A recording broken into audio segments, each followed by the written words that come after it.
Progressivism is defined as a general political philosophy advocating or favoring gradual social, political, and economic reform through government action.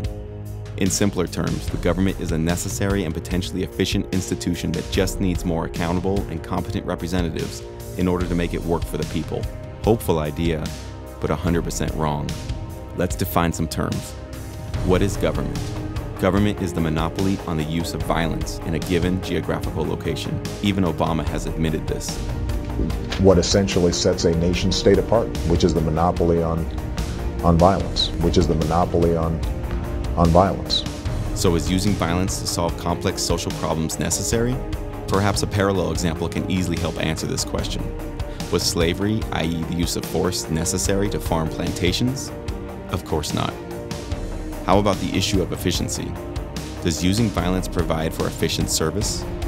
Well, let's look at another institution that uses force as a sole means of delivering services, the mafia.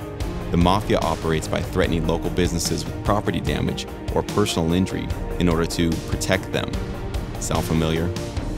Now, how do you suppose a mafia boss would respond to a local restaurant owner who claims the fees he's been paying to the mob are not resulting in adequate protection? If you think the mafia boss would even take a meeting with a business owner about such a matter, you are completely delusional. And the final leg of the argument.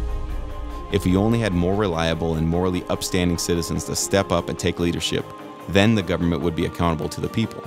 In other words, violence can be used for the common good if good people are using the violence. But why would a good person use violence? Seems like if you considered yourself a moral and principled person, you wouldn't resort to stealing money from your neighbors to pay your salary. But isn't that what taxation is? The irony here is that progressivism is not progressive.